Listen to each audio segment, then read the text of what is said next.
Magaan ang trabaho ng school service, depende sa school. Nakalabas na high school.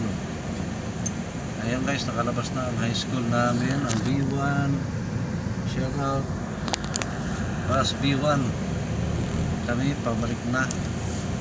Sana try out lahat. Kung hindi nag-try out to, hindi na kami ihatid. Mari, dalawa, tatlo.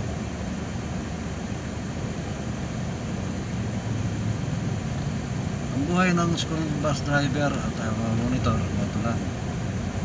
Sa hapon lang talaga kami maraming takbo kasi paghatid ng umaga, pagpasok nila, uwian na lang ang ihatid namin. Start ng 1, 2 hanggang 6 o'clock. Sa umaga naman hanggang 8 lang naman. First trip, second trip, third trip kung meron ka. Kami meron. Sundo kami ng 5 o'clock. Babalikan namin yung papasok naman ng 7:30 high school. Tapos yung 8 o'clock nagpapasok grade 1 and 2.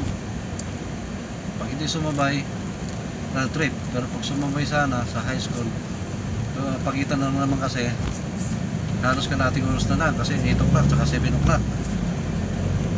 7:30 tsaka 8 o'clock. Kaya kadikit lang. Pero sa 1 and 2, 8 o'clock, minsan hindi nila